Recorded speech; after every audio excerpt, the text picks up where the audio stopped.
So, mate, I guess there's been a lot going on in the world with COVID-19 and, remembering back where we had our first cases in Australia. At first we thought it was in China and it wasn't going to be a huge problem throughout the world. And then had our first cases in Australia and the world changed pretty quickly for everyone around then, getting used to working from home and having to do that pretty quickly. What was your experience with that whole transition from working in the office to then working from home? When it first happened and we had to basically self-isolate, I found it very difficult to adjust to that situation because it's never happened before, and I was very worried about the aspects of certainly about work and connecting with clients, and then I started to think about it and I said, well, this is the reality, so we have to make the best of it. And I've always been a half glass full person. And so I said, well, if I'm feeling this upset and this unsettled about the situation, imagine how my clients feel. So I always focus on that. And also I made it a habit to stick to a routine. So I thought keeping to a routine is very important. And by doing that and doing the same every day, getting up, getting ready, starting work, particularly from home, and then once I start working, the day flew by and I found that worked very effectively. So, Peter, what do you miss most? What did you miss most when you went from working from, the office to working from home? Because this was a new experience for you, wasn't it? You haven't really, on any great scale, worked from home before? No, working from home proved difficult at the start because there are a few issues in relation to the connections and so forth.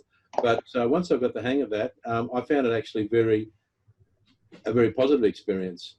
So I don't have children to look after and those complications. So I miss obviously the team members at Merthyr Law and the interaction there. But generally speaking, my interaction really is with Erin Thompson during the day, being my team member, and effectively that wasn't altered at all by her working offsite as well. So I actually found the experience I found it very positive. And I guess less distractions too. So as far as productivity goes, it's helpful, can't it?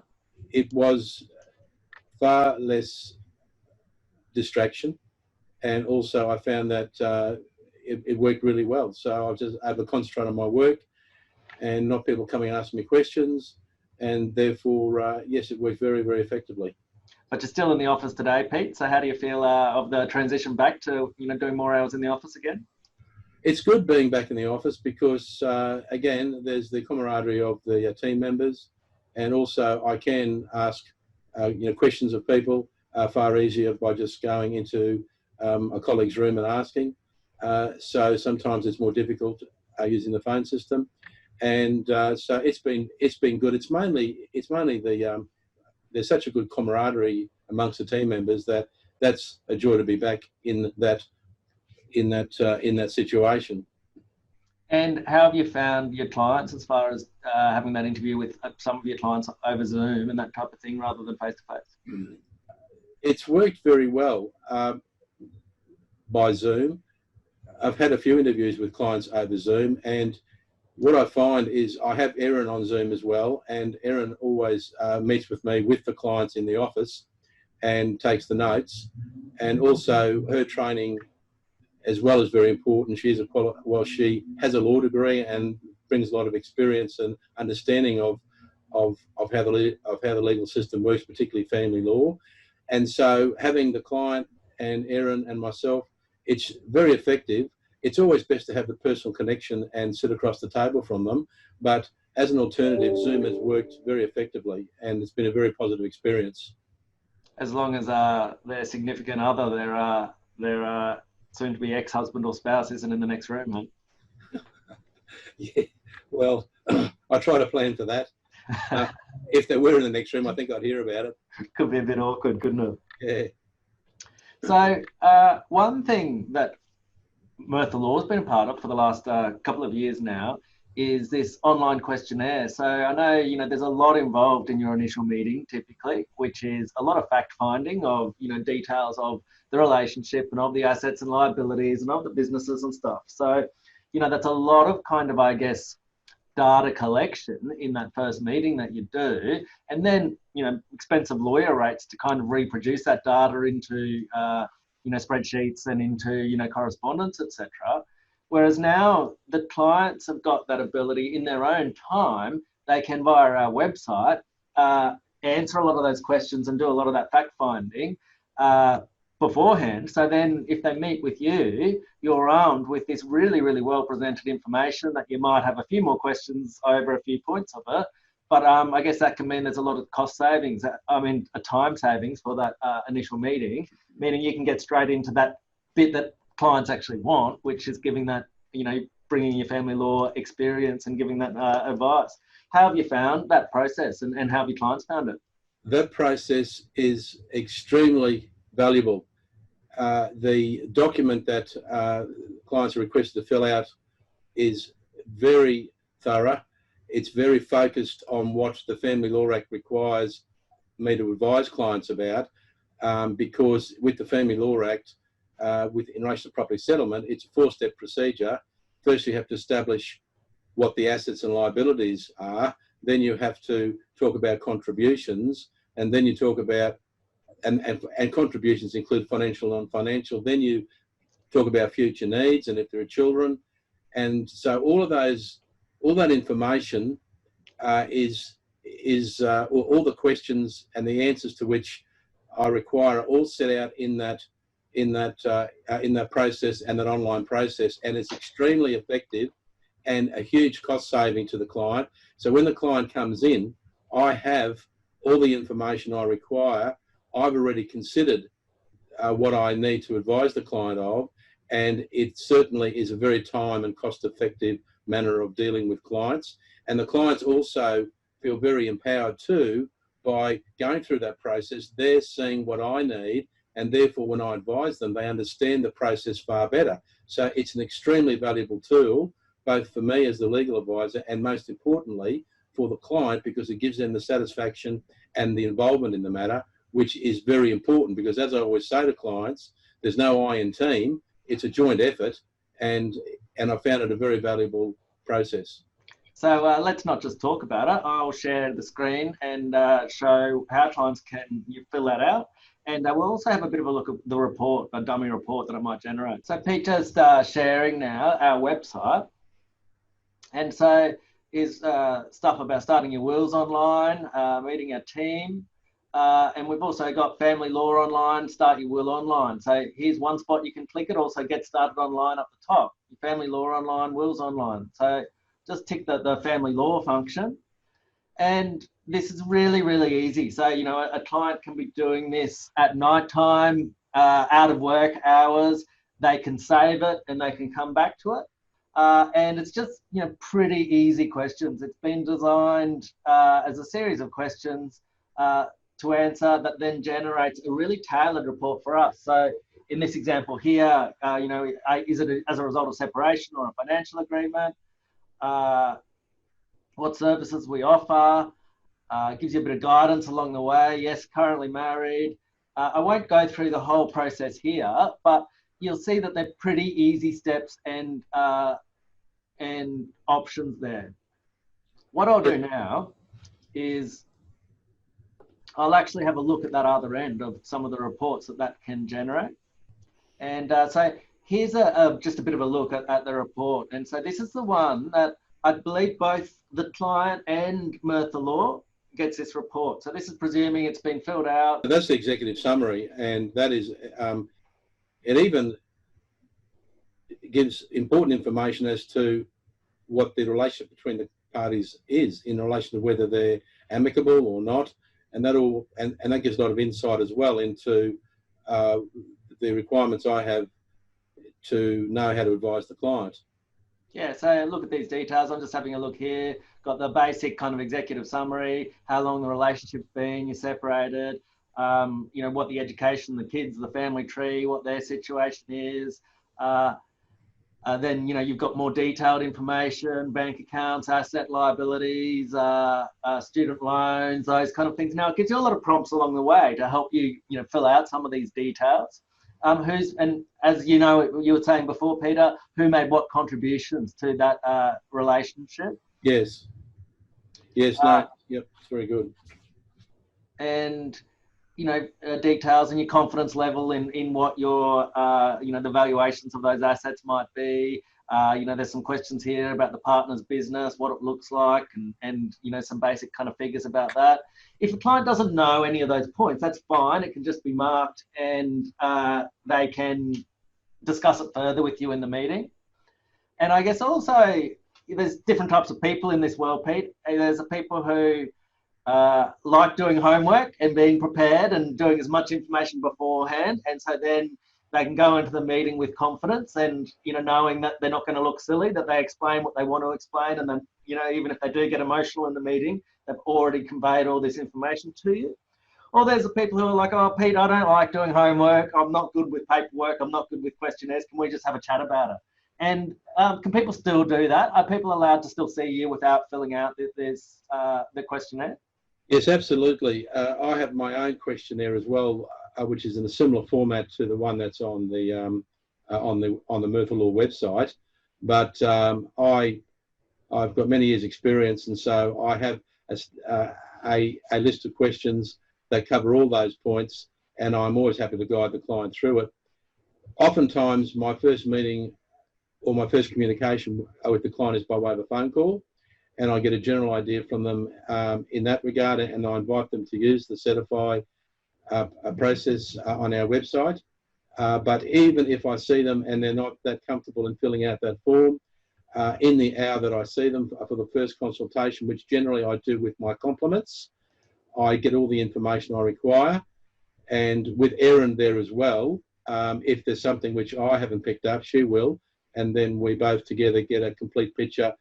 So it's no difference whether or not they fill that form in, but if they do, it is far more time and cost effective because I'm well on the way to knowing the advice they require and to then start giving them a plan as to moving forward to resolve the issues that arise. And the important thing too is that form that is on our website does set out questions that they want to ask and issues that they have, and they're more clearly identified if they can complete that document. But notwithstanding that, this document's only been used for the last couple of years. I've been now practicing, I'm into my 40th year. I'm well versed in just getting all the information that I require from the clients in an initial meeting with them. So Pete, I'll just share another screen. Can you see that in front of you? Yes. So this is just a dummy one we did up, obviously not a real client. No. But this is the kind of information that using the online questionnaire can produce. Yes. And so it's got, detailed lists of assets and liabilities, the level of confidence the client's got in those kind of descriptions. And so then having a look at exactly, how that kind of works, what it looks like. And so, Pete, for you, this document, I mean, you do your first one, but then it can actually be tweaked at our end. And so, we can update those figures. Yes. And then you can play around and, with your conversations with the client and before mediation and that kind of thing, you can go, okay, well, how would this look with the different kind of splits in that range and what that might look like? So, you can do some real-time kind of summaries just by playing around with the percentages of who keeps what and that mix. And what's important is that when there is a mediation, which is always, even if proceedings are started, it's compulsory before the matter goes anywhere near a trial to have a mediation. And in the mediation, that document you're showing now is in fact reduced to a formal balance sheet, because the first step in any mediation is that we have to be talking about apples and apples. So the parties agree on the asset pool, including liabilities and superannuation and assets. And that's the very format we use for the mediation. So having it at the initial stage of getting instructions provides a very good basis for then building on. For example, there are some comments there about values that not confident or confident. Often then we then determine whether or not valuations are required.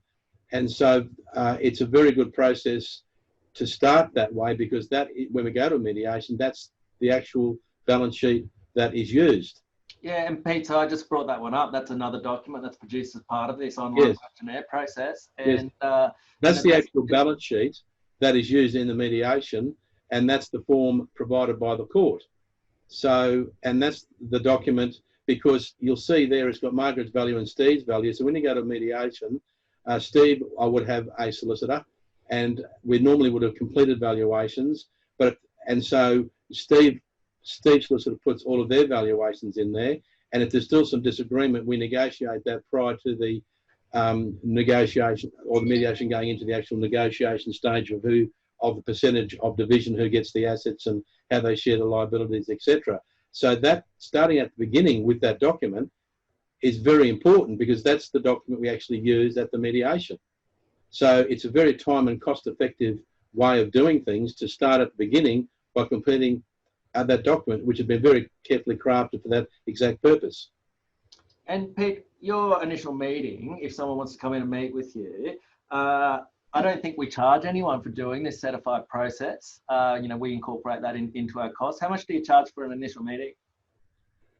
Well, again, normally I will have my first meeting with my compliments, because I like the client to meet me, see if they, if they have a connection with me, if they're hearing the advice I give, because you have to have a connection with the client. But if I do charge, I charge a fee of $190 for the first consultation. But generally speaking, I do with my compliments. And I guess if they have done this certified process, well, it means that that initial meeting, for that time period of an hour or however long you allow that to happen, it means if they've done all of that homework, is you're talking advice rather than data collection. So it's straight into the valuable stuff for the client. That's a very important point, Kieran, because that's exactly the case. By receiving all that information as thoroughly and clearly as possible, I spend my time giving advice rather than getting facts. And that's far more beneficial to the client. And, excuse me, also by the client going through that procedure and filling all that out, they understand the process themselves. Because when I start to explain the law, they say, well, that's all in these documents. That's exactly right. And so it really helps them become involved in the effort to move the matter forward. And I guess a lot of your clients you see, it's the first time they've actually really needed a lawyer. They might not have been divorced before. They might have, done some conveyances where they don't really speak to the lawyer, but that's pretty scary for the client. So I guess the more that they can get that online help and do a bit of homework beforehand, the more confident they are, I guess, that they're going to have a meaningful meeting with you and be able to actually explain the important stuff to you because they've already done that beforehand. Have you heard that feedback? That's very astute, Kieran, because that's exactly what happens. The client hasn't seen a lawyer before. If they go through that process, they understand it far better, and there's far more confidence in the communication by the client to me, and then I'm able to better communicate the advice to the client because they understand the process by filling out those forms.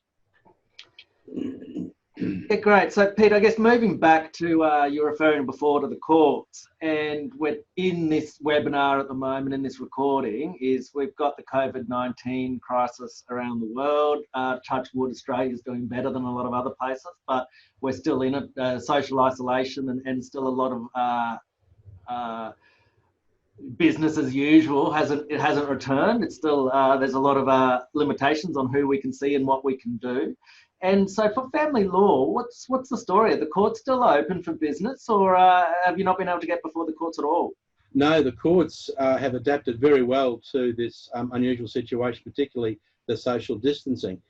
They've created various lists, and one is it's sort of an urgent list where issues arise due to the COVID-19 issues, and in particular, if I can just look at my notes. From the court, supervised contact, border restrictions, medical issues, family violence, and even spousal maintenance. So, if the matter is deemed urgent, the documents are submitted to the court. A registrar of the court determines if it is urgent and comes under that list, and then a hearing date can be provided very quickly within a few weeks. Another strategy of the courts now is that they are still hearing matters. Most matters are done by telephone or by Zoom, but mainly by telephone. But the court is not has not stopped working at all. In fact, it's busier than ever, and there are no restrictions in relation to court appearances.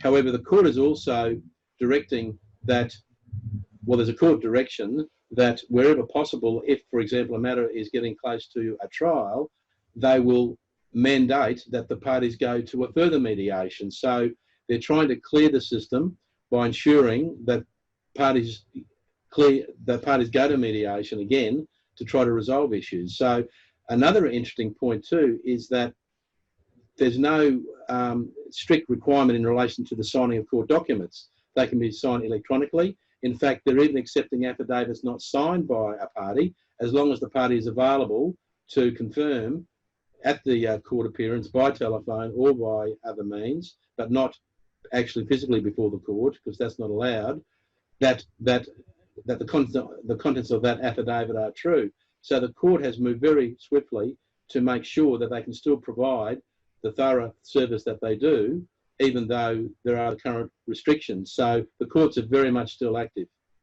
And Pete, I guess it's always been the court's aim to get parties to reach agreement between themselves via mediation, or even, you know, informally or in those early stages. But now more than ever, where it's harder to get before the court, I guess, and those court directions you're talking about, there's more impetus than ever for the parties to try to reach that agreement. What's important is that mediation and negotiation is critical, and it's the benchmark of my practice. The last contested property trial I did was over 8 years ago. And that's for two reasons. Firstly, a lot of common sense and proper steps taken, including the client filling out that form initially so we know the steps we're required to take, leads to negotiation and then almost always a mediation. Now, the court backs that up, because even if you have to file an initial application in the court for seeking orders for property, the first step is what's called a directions hearing.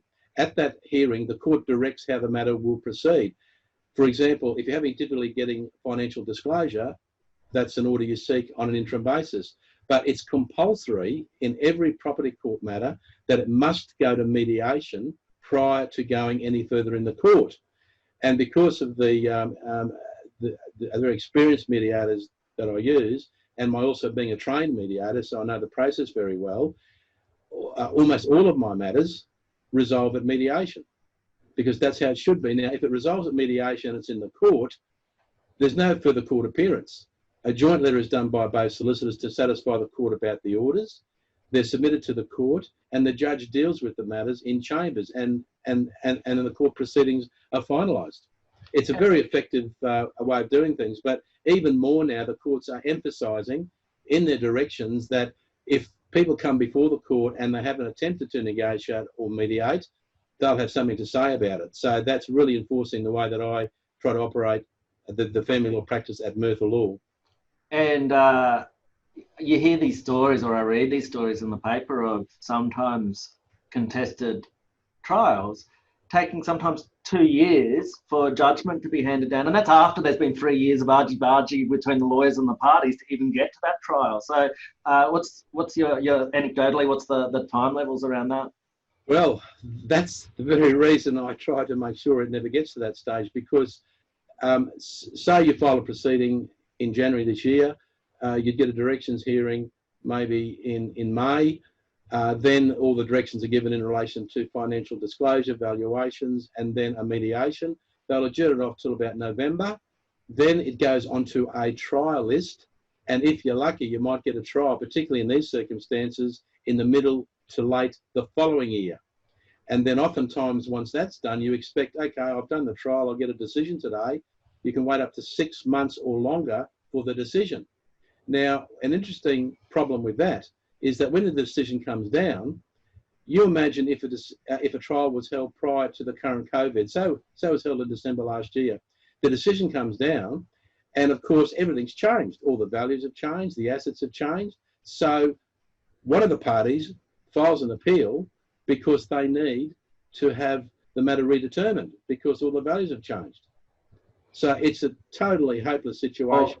Or otherwise, Pete, I guess when you're abdicating the decision to somebody else in mediation, both parties, they have to give and take a little bit. Nobody in a mediation is the total winner. You know, every party's got to give up a few points and make a few concessions, but it's a result that they signed off on and they can live with. Whereas when you abdicate that responsibility just for the judge to do, one party could be very, very unhappy of how the judge kind of, how the hammer falls, so to speak, in that judgment. And again, that might lead to appeals and further delays. That's the very essence and the very success of mediation. Mediation is confidential, so people can feel free to give offers and exchange offers, and there's always, and always gets down sometimes to commercial reality, because what we tell clients is, imagine the cost of going further and the delays of going further, as opposed to moving a bit in relation to the proposed settlement. So, and that's exactly right. It's a settlement that both people, they're carefully advised by their solicitors, expert mediators, so they both have a hand in the decision. And although they may not be totally happy, that's far better than a judge making a decision. In fact, what judges say is, I don't know why you're here. I don't know either of you from a bar of soap, but I'll do my best. If you can't work it out, I'll follow the law and I'll make a decision. Now, neither of you will be happy with that decision, but that's my job. And that's what they often say. So it's far better to resolve the matter in a mediation where there is control by each of the parties with their legal assistants and legal advisors to resolve the matter in a commercially and realistic manner. Yeah, great. Hey, back to, I guess, the immediate COVID-19 crisis, Pete, and the problems that might arise from some of these rules that are around. What are some of those problems you see? Like, for example, even the state borders closed between Queensland and New South Wales, and us in southeast Queensland, and the Tweed and northern New South Wales. We're almost the same kind of area. We're always crossing those borders, but it's not so simple nowadays. What's happening there? What do you see? Well, it's interesting actually, because there's a lot of foresight in that regard, and a lot of care has been taken. You can actually get a pass into Queensland and out of Queensland to another state if you have a parenting order. So they've allowed for that, and that's good. But there are other issues that have arisen in relation particularly to parties being now forced to stay under the one roof. There are a lot of issues arising out of that, because normally they go to work and they sort of live their lives, but to actually be in the same house all the time, frictions can arise. And I've noticed as well that there's been a significant increase in domestic violence. And that is something which I have a lot of experience in relation to assisting clients with applications and defending applications for family protection orders. But basically speaking, as far as parenting orders are concerned, parties can cross, the parents can cross borders if they have a court order. Okay, and what about, I guess, you got any cases on at the moment where you might be in those negotiations for a property settlement, and the world's changed a lot. So businesses there's some businesses that aren't even operating at the moment because they're not allowed to by government regulation, and the parties have been going along with evaluation of the business of X, but is it back to the drawing board for your matters that are 1-2 years in? That's a very good point. I've got two examples there. One example is a dentist client of mine, and we were about to go to a mediation, and then the virus hit. His practice was such that they went immediately to COVID-3, which means that they could only see emergency patients. That affected his business over 90%. Also, there's the issue about evaluations of substantial properties. They would have changed. So although the other solicitor tried to move the mediation ahead, I strongly advised my client not to proceed at this time until there was clarity in relation to those issues. Because how can you possibly advise a client in these once-in-a-lifetime event when there's so much effect upon the value of assets, shares? Superannuation has decreased significantly, and that's normally a major asset that the parties have. So you go into a negotiation or a mediation with one set of facts, but they're no longer relevant. So in fact, what I try to do, and my emphasis now, is more protecting clients, because what I'm also finding is that one or other of the parties may be trying to sell assets to try to get some financial advantage, And so that requires immediate action to restrain that conduct by way of an injunction in the court because of the stresses and strains on relationships, and it brings out the best and the worst of people. But I'm finding that's a significant issue, and I'm giving a lot of advice in relation to controlling the situation while this pandemic crisis continues. And what about, Pete, and I guess this could be in any kind of separation and property proceedings, but what's the situation if someone has lost their job, through the COVID-19 or just generally? How does that re-affect the negotiations for maintenance and property settlement and that type of thing? Well, again, I've got that example at the moment. The other party is trying to move forward, and there was a set of circumstances and assets and liabilities, and I've just responded today because both of these parties work in a large Australian tourism business, and their incomes have been drastically reduced, and my client's superannuation and shares have drastically reduced. So it's a completely different ball game, and therefore, again, the other side are pressing for a mediation, mainly because there's a time limitation upcoming to commence proceedings, and I'm saying we can't do that until we either wait until this crisis is over or we revalue the assets. Another matter I've got at the moment is where quite a successful business, which has been affected, but not to the extent that one would expect. We've got a valuer, a very experienced valuer of businesses, who is able to give a value of the business and an estimate based on various possibilities of what could happen in relation to the crisis. So very experienced business valuers, such as Vincent's, who are involved in various of my matters, are able to give variations and estimates based on various possible alternatives, and that's proving quite valuable as well.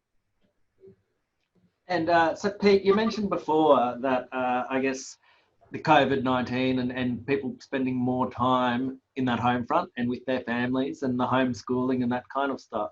Have you had an uptick of people saying, "Oh, Pete, I've had enough. I can't handle them anymore. I want out." Started up as a direct result of spending more time with the family, or you haven't really seen that kind of uptick yet in inquiry? I've had one example of that last week, but generally speaking, I think people too are somewhat worried about their current situation and the current situation of the world and their security, both personally and financially. So some may be still staying in a difficult relationship which isn't working, rather than the fear of leaving and not knowing what will happen, particularly now with people losing their jobs, losing their employment, and losing their financial security. So I'm finding that perhaps people are waiting until things settle down a bit more to make the move. However, a couple of examples I've found, but that by not doing that and approaching me with their concerns, I've been able to advise them of certain very important steps to take to protect their interests in relation to bank accounts and assets. And that's very important, and that doesn't need the matter to proceed to any extent. But they're very thankful because I've given them advice that is protecting their current position, and that's very important. And so some people, that there might be whatever incident kind of triggers it, and they're just having second thoughts, haven't made any decision one way or the other, but just want to know what the lay of the land is. And so they come and call, have a meeting with you, and you run them down what the process is, how to protect their interests. Do you get that kind of meeting much, and do you take on that kind of meeting? That's normally an initial telephone conversation. I normally always speak with the person on the phone first, and I get a very quick idea of what they're actually after, if they're just after a general overview, or whether they're serious about moving forward. And I tend to treat each call accordingly. If a person needs just some general advice, then I give it, and then I say, get back to me and try to complete the certified documents when you're ready. But sometimes out of those calls, I give information that then causes them great concern, and then they come in for a meeting, and that's led to them taking steps to protect their current financial position. But for that first call and my initial advice to them over the phone, they wouldn't have been aware of that, because everybody's in a state of shock really at the moment in relation to the social environment, the work environment, and just our safety. So by having the clarity and giving that advice, it settles them down, and also a bit of lateral thinking assists them in relation to perhaps taking steps to protect their position now. And I've seen you give advice in some meetings where, you know, one of my clients, I've introduced them to you. And one thing that impresses me is, you know, money's one thing, but your children and, you know, the care of those children, that's someone's life, you know, that affects them forever. And so you place even more importance on, you know, that parenting and that child protection aspect than even the money itself. And so what do you say to parents there? Children are the most important, regardless of in family law. As far as my philosophy is concerned, children are the most important. And that's the stress and strains currently. I actually have, and I say this to each client, it sounds a bit peculiar, but it's true. I take on every person's matter, and I take on their property and their children as if they were mine, and I was giving myself advice. I don't get emotionally involved, but because of my dedication and my love of what I do, that focus I've always had makes sure that I give them the best advice possible. But having children myself, and now being the proud grandfather of my first granddaughter, who was born on the 27th of March, Frankie, that's brings even more home the importance of family, and in particular in relation to children, because they're the innocent victims in all these type of matters, and I try to protect them first and foremost. And you know, that's, I guess, something you were talking before about some people wanting security, etc. Sometimes if the child safety's at risk, that's something that, you know, I guess can't really be delayed and kicked down the road too long, can it? Well, in fact, I've got a matter at the moment which is looking along those lines. And that is why, as I mentioned before, the court has now a discrete list where if the matter is urgent and you give evidence of the urgency, particularly in relation to domestic violence or child safety, you will get before the court very quickly. And in fact, the court is emphasising the social issues that are being represented in the media in relation to the increase in domestic violence and the difficulty occasioned by everybody having to be isolated in family groups, which they weren't before. Now, on a slightly less serious note, one thing, I've been doing a lot of Zooms and, you know, seeing our team members and clients and that kind of thing. And often their little furry friends have been coming into the Zoom chats, and, you know, they've been glad to have that company at home. And I know it seems kind of frivolous compared to, you know, the child protection, but what usually happens in a breakup if there's a dispute about what happens to the beloved family pet? Who gets that? Well, it's interesting because people do come to me about the pet. And of course, the good thing about a pet, particularly a dog, I mean, it's totally loyal and always loves you and always, you know, is there for you. And it's a very important aspect of people's lives. But they talk about getting custody of the dog. Well, I say, well, unfortunately, the only custody you can get is of a person. So a dog is dealt with as property. And it's hard to divide a dog into, so it's often a very emotional issue. But generally speaking, it tends to be the case that eventually the dog is shared. Time is shared eventually between the couple in relation to time with the dog.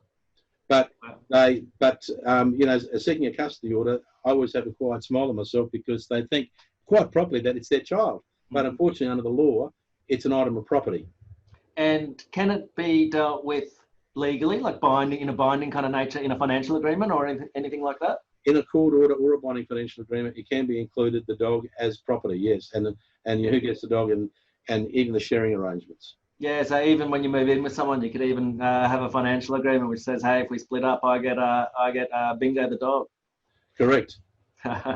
Very important. And in fact, because they are already seen as children, and you can't underemphasize the importance that people have in relation to their pets, particularly in these difficult times. Yeah, definitely. Now, Pete, you don't look like a spring chicken. You've been a family lawyer for a few years, so you would have seen a couple of economic downturns in your time. What's your experience with, you know, the family law process during those and through those economic downturns? Yeah, I was thinking about that, and really, there's been nothing even close to this type of economic downturn. There was the downturn in the 90s, and you know, but they were very minor compared to this. Nothing compares to this. So that's really, I've got no benchmark or no experience to comment on except this particular situation now. But I'm very happy with how the team at Merthyr Law and also the family law team of myself and Aaron have managed to adapt to it very effectively and even give more attention to the clients, because I understand my own concerns and I'm able to understand their concerns, and therefore we're even working better together.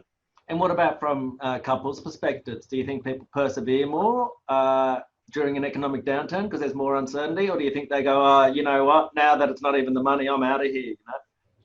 Well, the point I made before is this, that people are worried about their futures, their security personally, financially, work-wise. So I'm finding at the moment that they may tend to be staying together, not wanting to stay together, but because of those insecurities. And as soon as things settle down a bit, what they've found by being together in the same household is if there were any cracks showing in the relationship, they really expand. And I found that as well in some of the advice I've been giving. And they definitely say that this has proven to them that the relationship isn't going to work and that they will be proceeding to separate and formalise that separation. Yeah, I was listening to something the other day that was quite interesting, and they were saying that this is like a giant pattern interrupt, and a pattern interrupt is something used in neuro-linguistic programming to try to change habits. But this is a massive one, as in, you know, everyone's just way of life has been taken out from under them. They can't visit their family, their friends, can't go to work. They might have lost their job. And they say, you know, with that, I guess, is it really takes us off that auto, you know, running in that hamster wheel and make us step back and look about some of those life choices. And so some people, you know, can decide sometimes that, you know, that they have that epiphany that, you know, this relationship isn't where they want to be in their future. That's correct. And in fact, even my own experience of having to deal with the current situation and how I've rationalised it, and thankfully my attitude is always that the glass is half full, that I've been able to be proud of myself in that I've managed to adjust to it and make it a positive experience and look after clients and my family even more, because it shows you that life's very precious and there's no certainty to it. So perhaps some people are staying together more because they realise that, but oftentimes, as I said, if there are cracks showing, they certainly become very clear, and I'm finding that quite a bit. But again, that they're a bit afraid to make the move because of all the insecurity happening, both economically, personally, and even safety-wise, because of the there's no vaccine yet for the COVID-19 virus. All right, thank you, Pete. Is there anything else you'd like to chat about this afternoon? I think that's covered most things. And so if someone wants to talk to you, how do they go about doing it, Pete? Well, very easy. Just call or send an email. Very approachable. I always say that I'm available 24/7, and if it's urgent, I am. And if necessary, I give clients my mobile number, because I'm dedicated to what I do. I love what I do. It's a vocation as well as employment. That's why I'm still doing it after all these years. And I see the satisfaction that is achieved in getting a good result for clients. And so basically, I'm always available. And Pete, we get that through the feedback too. Obviously, you know, anyone who sees a family lawyer, especially in that separation stage, is quite emotional and hard pressed. And, you know, you're constantly getting that glowing feedback that you went above and beyond and really looked after our clients' interests. So it's certainly the feedback that we're getting from, you know, your clients. And, you know, it's proof in the pudding too that they're referring their friends and other loved ones and work colleagues that might be going through similar problems. Well, it makes a big difference if you care. You can still be professional, but you have to care, and people know the difference. And also giving the expert advice as an accredited specialist, and always keeping that focus as well as caring, it produces a very satisfactory result and calms the client down and makes them less stressed through the process.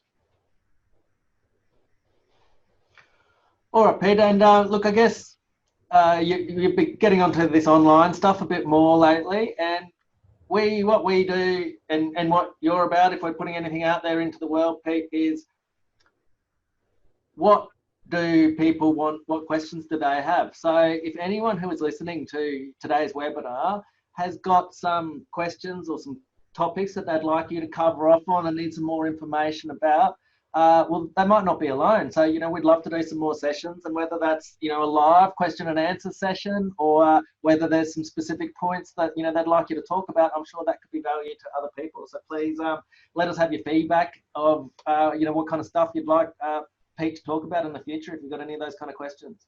And also email is very effective too, because I can respond very quickly to that.